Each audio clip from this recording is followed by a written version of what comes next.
It's been no secret for many years that the United States has the most expensive healthcare and yet some of the lowest quality healthcare in the developed world.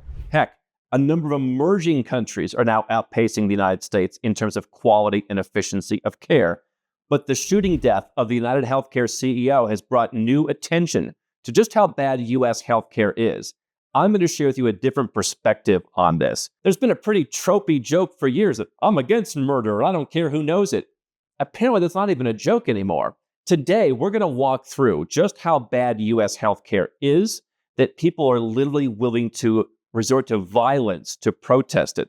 I'm going to tell you why that's the case, share with you some facts and figures, and tell you how I would solve this problem from the Nomad Capitalist perspective. So years ago, I chose to leave the United States. It wasn't for this reason, but I just felt in general the United States was going in the wrong direction.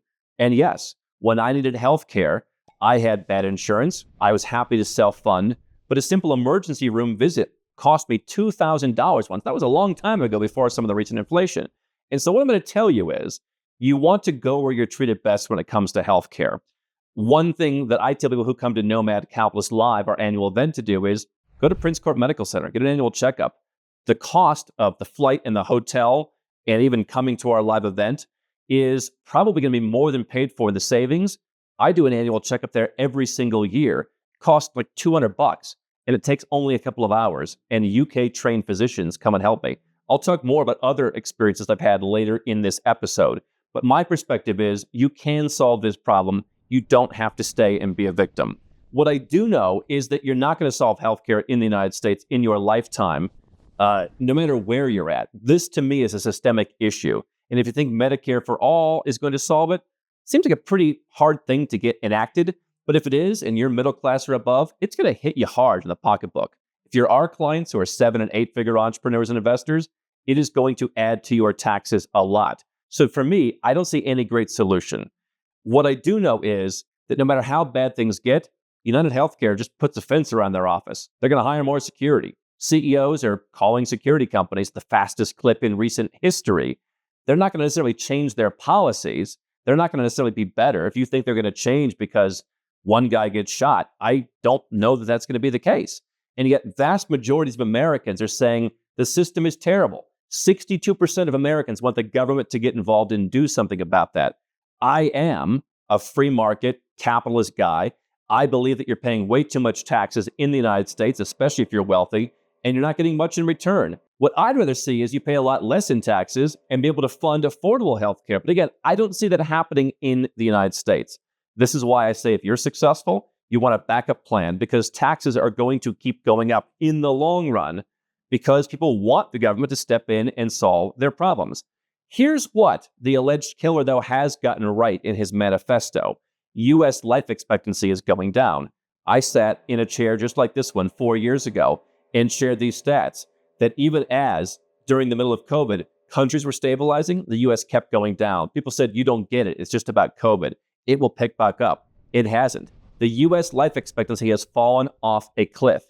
Life expectancy at birth today is 76.1 years in the United States. There are literal emerging countries who have longer life expectancies. We just filmed Live Like a King in Madrid. Spain has some of the longest life expectancies in the world. They're up in the mid-80s. That 9 years is a big difference. So you're paying a lot of money in taxes. You've given a lot of power to politicians. You're paying more money for healthcare than ever before. You're outpacing every other country in the developed world. I'm not saying this is a Bernie Sanders style populist or socialist. I'm saying this is a person who's a pragmatic capitalist. Where's the value for the money? It's just not there in the U.S. And people seem to think the U.S. is the best place. They have the best healthcare. Well, why is it people are dying at younger ages than in emerging Asian countries, in emerging Latin American countries? Yes, Japan, Spain, they top the charts. There are countries, literally, in emerging Asia. People are living longer than they are in the United States. You can't say it's the number one country. One thing I tell my team is we want to focus on root causes rather than symptoms. Overall, experts agree the U.S. system is based on cure rather than prevention. Food is some of the worst in the world. When we've taken our clients all around the world, particularly Americans, we point and say, hey, there's where your dinner is coming from tonight. There's much more of a fresh, organic, approach to food in many parts of the world. It's been a big story since Robert F. Kennedy Jr. Has been appointed to join the Trump administration. He's been talking about chemicals. Now, whether you agree with him or not, the fact is there are 5,000 different chemicals in food due to what they call loopholes in the FDA rules. So again, if food quality, if food safety, if longevity, if healthcare is important to you, then what are you getting your money's worth in the United States? Your money's paying for, among other things, the FDA, and they have 5,000 chemicals in the food. Perhaps that's part of it. But I recently found an article in The Economist that outlined some of the key issues, not with the quality of the food, not with how people are dying earlier, but why the actual healthcare system, driven by this public-private insurance model, is just so bad in the United States. Some of the points that they made were that people talk about corruption and greed among insurance companies, but that big hospitals are also to blame. My concern, and I've said this for years, is that people think very emotionally. They don't think logically. They're upset with health insurance companies. And you know what? I cannot entirely understand because I left the system. I didn't like the way the United States was run. Healthcare wasn't the big reason, but I did think, why does it cost so much here? And I went to places where I don't have to worry about this. So you're right. I don't have the same level of anger that someone sitting in the United States dealing with UnitedHealthcare or any of the rest of them has. I have health insurance in various countries. My health insurance in Malaysia costs less than $500 a year for a 40-year-old. And when I asked them, hey, what would it cost if I had cancer and I needed a complete treatment? They said it would cost under $100,000. I saw someone talk about spending almost as much for an appendix that burst in the United States, and they had to go to the emergency room. So to be able to treat cancer over a long timeline, and that costs the same as your appendix bursting in the United States, I mean, quite frankly, $500 a year that I'm paying for that insurance that would cover that cancer, I could self-fund that cancer cost. Americans may not be able to do so. Now, if you moved overseas and you lowered your taxes and you lowered cost of living, you could. So yes, I have made a personal change in my life where I don't understand as much what's going on where folks are getting denied by their health insurance companies. But one thing the article talked about was our hospitals overbilling. 30 years ago, my sister, we were in Hawaii on a family vacation as kids. She almost drowned in the ocean. Went to the hospital. She's there for 3 or 4 days. You get the bill. It's $50 for an aspirin, and that's in the 90s. Right about when American life expectancy was peaking before, like so many other aspects of the country, the trajectory started going down. So to me, it seems like there's probably a lot of people with dirty hands in this, where everyone's grabbing their piece of the pie. It's a land rush to basically bleed the population dry. How do you fix a systemic issue like that? I don't know. My thought is go where you're treated best. Find a place where that systemic issue doesn't exist. I'll talk about that in a moment. About a third of Americans don't know what's covered in their health insurance plans. Now, that's probably true in a lot of places. Health insurance plans, they're complex. And yet you pay so much to still be confused. That is a problem. The article talks about AI taking over decision-making and how that's increasing denial rates. I'm not saying that the healthcare industry is perfect. I'm saying I don't see how it gets fixed. I do not put my faith in politicians. I put my faith in my own ability, in my own close-knit inner circle, in my own team, in my own family. That's where I put my faith. And that's why I've made the choice to say, I don't like this system. I'm going to go and live somewhere else. Americans pay more for care than anywhere else, twice as much and growing at a faster rate as other developed countries. It's up 300% in my father's lifetime. 4x is the amount that's spent on healthcare since 1960. And that's due to, in plurality, admin costs, a lot of administration. It's also due to higher doctor salaries. The lowest part of that is the extra cost of having better machinery. So very little extra spending on innovation, mostly extra spending on administration. The same thing that makes university in the United States so expensive. Lots of admin, lots of consultants, lots of everything. That's the culture in the United States. You can't say, even in socialist countries, that's the case. I mean, building a mile of railway in France costs a heck of a lot less than it does in California. Why? The U.S. culture is admin, consultants, lots of fluff that even other high-tax, more socialistic Western countries don't have. Lots of admin. Lots of people getting their little piece of the pie. You think any of those people want to give up their piece of the pie? We have many doctors and dentists as clients in the U.S. that make high 6-figure and 7-figure salaries. Some own multiple clinics and employ others. Some just are very, very well-paid doctors. here's the issue. You can blame the doctors, and maybe some folks will. But here's the thing. The U.S. has fewer doctors than any other rich country, and that's what drives up the salary. Why is that? Nobody wants to become a doctor? Well, the article suggests one thing, a tight federal cap on doctors' residencies that stops more from being trained. Kind of like how we're seeing a housing crisis all over the world, and people want to blame foreign investors who are coming for golden visas.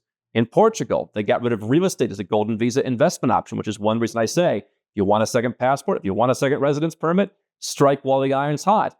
Golden residence purchasers of real estate, I think, are under 1%. That's not what's moving the needle, but it's always easy to point to somebody else. Do I think UnitedHealthcare is doing a great job? I don't know. It sounds like they deny a lot of people. Are there reasons for that? Is someone else to blame? I don't know. It's not my problem to solve. I walked away from it, and so can you. What I do know is the government in the United States has caps on things that prevents prices from coming down. And we're seeing housing shortages. We're seeing, apparently, shortages of doctors that are making it more expensive. The U.S. has also seen a rise in surgeries that aren't covered in other places that have government-paid healthcare. And so the alleged shooter of Brian Thompson was talking about some complicated, back procedure that he convinced one of the doctors to give him. What the article talked about is in other countries, they're moving away from complex surgeries and moving more towards simple treatments. They're not going and doing big, complicated stuff. They're focusing more on prevention, which I think is something that just culturally speaking, in some of the countries that we talk about, particularly in places like Asia, prevention is more valued, whereas in the United States, the focus is on cure. It's always cheaper to prevent than actually solve it. And so culturally speaking, perhaps you could live in somewhere where prevention's the idea. But even in other countries in the West, they're focusing on simple treatments. And so I think what people are doing is they're looking at a U.S. healthcare system that's broken. Is anyone going to make the changes that other countries have to bring down the cost? It's not as simple as the insurance companies are bad. It sounds like, some of them are pretty difficult to deal with. What I'll tell you is my experience that anyone can apply is you can move to a country where there's lower cost of living. I mean, I think Kuala Lumpur is 70% cheaper than some U.S. cities. Your taxes are going to be a heck of a lot less. They may even, in some cases, be zero. Take that money you save, as an example, with your remote job, your freelance job, your small business, whatever you may have. Set that aside. Self-pay. It costs practically nothing in some of these countries to get health care. And so what the Economist article says in summary is, like gun policy in the U.S., this is their opinion, it's going to be very hard to make a lot of movement on this. It's going to be very hard to fix, to use their word, whether you like that word or not. So how do you have something that's so entrenched, that's 20 cents of every dollar spent in the economy, where everybody's getting their hands to their piece of the pie?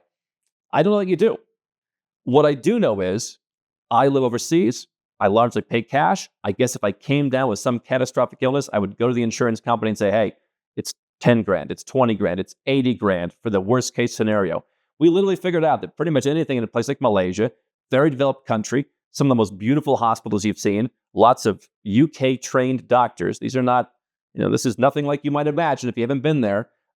There's nothing that would cost you $100,000. People in the U.S. rack up millions of dollars in medical debt. So step one is admit your country's not number one in anything, let alone everything. Let's get rid of the American exceptionalism thing. I got over it. You can too. I live overseas and I pay cash. Right now, as I'm filming this, I'm in Bogota, Colombia. I had a small issue. I had to have something cut off. And I went into a doctor. We found somebody who speaks English. Cost about $200. I'm in and out in 45 minutes. Off you go. And it was a really good experience. Again, in Malaysia, very affordable health insurance. If you get a residence permit there, they're going to ask you to buy health insurance. It's incredibly cheap. It's a joke, quite frankly. I've gotten health insurance in countries all around the world. When my health insurance starts to get over like $1,000 a year in most countries, I'm like, this is a ripoff. Because I know that self-paying is so affordable. And yes, we work with 7 and 8 and 9-figure entrepreneurs and investors here. That's who our clientele is. And if you are that, then you're going to save a fortune by moving overseas. You're going to get faster, better quality care at a much lower price. Who wants to waste money on healthcare? Who wants to fight insurance companies? Even if you don't have the $1 million in liquid assets that we ask that you have to be our client, or if you don't have the $500,000 income that we ask for either or, you can still go to some of these very affordable countries. Rise of remote work, rise of people starting their own business, their own freelancing. That to me is the solution. Somehow in Malaysia, they have socialized healthcare. You know what? I don't go to other people's countries and tell them how to run it. I'm not a Malaysian. I live there. They're very nice to me. Now, there's some talk of in Southeast Asia, will they have to, raise some of the co-pays for care? They might. Right now, it costs 22 cents to go to the doctor if you're Malaysian, and they pay about half the taxes that the average American does. Something's broken in the United States that happens. And now, those people for 22 cents aren't going to Prince Court Medical Center. They're going to government hospitals. One of our guests at Nomad Capitalist Live had an issue, I think 2 years ago, and they went to one of those government hospitals because it was close and because they had a bit of a specialization in whatever their issue was. And they said, hey, wasn't that bad. It's not as nice as the museum like Prince Court, but it wasn't that bad. So the first thing you can do is, if this is new to you, why don't you join us at Nomad Capitalist Live? Go to nomadcapitalist.com/live. It's our annual event in Kuala Lumpur. It's 4 days of meeting other people who are global citizens. A lot of knowledge, from lowering your taxes to getting second passports to, yes, we're talking about with a doctor, medical tourism this year. You're going to learn the best places to go. And while you're there, go and get a checkup at Prince Court. If you need medical care, maybe you schedule that. Heck, some people come and schedule surgeries. One of our guests last year found they had an issue, stuck around afterwards, got a surgery, incredibly affordable, coming from the United States. Now, if you're not able to move overseas because, hey, I've got a job, I've got a business, whatever, then come to our event, or don't come to the event and just, go to the, facility. People in the U.S. go to Mexico for certain procedures. You're seeing a rise there. I think Southeast Asia to me is one of the best places, but I've gotten good healthcare in Eastern Europe, Central America, South America, Asia. Malaysia is one of my favorites. Thailand is also very good if you prefer to go to Thailand. You don't have to move to those places. Now, if you choose to move to those places, then you can stop buying your U.S. health insurance. You can get rid of that, and you can live in a place where you can either self-pay or you can get much, much cheaper local health insurance as a resident of that country. Thailand will give you a residence permit. Malaysia will give you a residence permit. Colombia will give you a residence permit. Mexico, very affordable place to get a residence permit. And once you're there, you may have to, or you can get health insurance. And again, you're going to save a lot of money in taxes. You're going to save a lot of money in cost of living, and you're going to be out of a place where people are literally dying because the apparently best healthcare in the world isn't working. And here's the other thing. For all the taxes that a high earner in New York City pays, over 50%, the police still cannot stop someone from shooting and killing you. Now, if you move to any of the places that I talk about, yeah, the police probably still won't do that.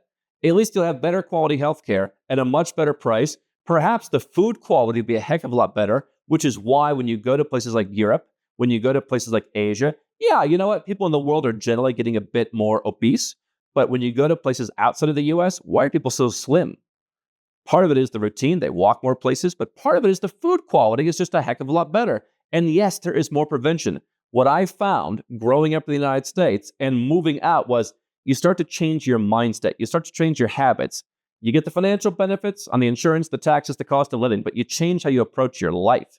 And if you live overseas, to me, that's the ultimate way to solve this. I really think this is something that a lot of people can do. People say, oh, that's nice for you, but I can't move. There's a growing trend of remote work. Yes, some big companies are reining it in. There's plenty of people who can work from home. And there's plenty of smaller companies like mine. I don't particularly care where you live. In fact, if you're an American, I don't want you to work for me in the United States. That's one reason we don't really hire Americans, is because even if they leave the US, they often want to go back. That's bad for our company and how we're set up.